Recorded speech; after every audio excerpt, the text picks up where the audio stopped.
Watch what God said. God says, watch this.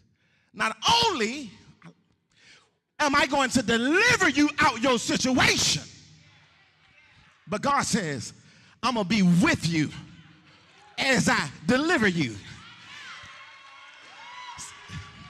See, when the enemy got a stronghold on you, God said, not only am I going to make him leave you alone, but I'm going to walk with you every step of the way. So just in case he changed his mind and try to come back and get... Touch your neighbor and say, I'm glad I got God with me. So watch this, God said, watch this, not only am I going to deliver you out of captivity, but I'm going to be with you every step of the way.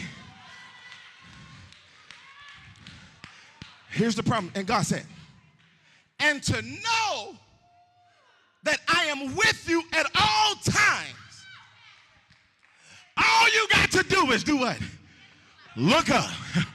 Touch your neighbor and say, don't walk in here with your head hung down. You better pick your big head up and look at the clock. Touch your neighbor and say, stay focused. So now let's take a quick look at the text, because I want to teach this. I want y'all to get this, because I got a feeling that God is about to make some of y'all some continual blessers.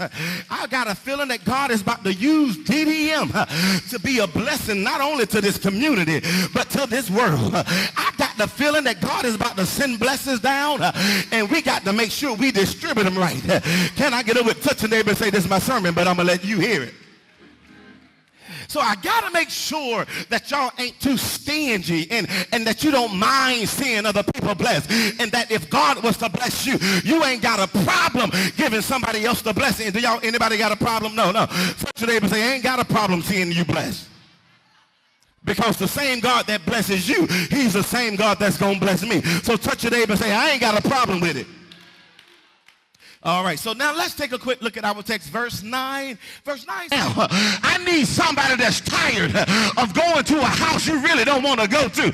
You got to drive around town just because you don't want to go home to confusion. I'm talking about somebody that's tired. God, I wish I had a witness. Well, I got some good news. If you are tired, somebody just say, I'm tired. I'm tired. How many of y'all are tired? Tired of this relationship. Tired. How many of y'all are tired? Tired of being alone. Tired. Y'all, you ain't got to say you're tired. Some of you look tired. I know you're tired. But the good news is, even though you might be tired, you are really in a good position to get a breakthrough. Can I get a witness? Whether you know it or not, you're in the best position right now in the midst of your tiredness to give God a praise.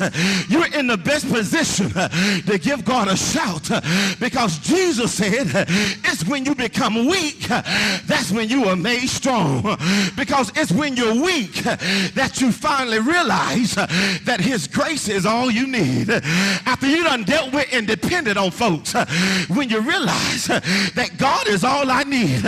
Touch somebody and say, neighbor, I don't know about you, but his grace is all I need. I don't need your pity.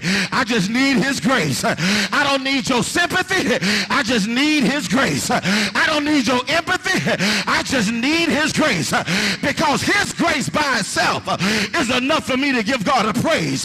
His grace by itself is enough for me to give God a shout. And if God don't do another thing for me, his grace has already did enough. Somebody reach towards heaven and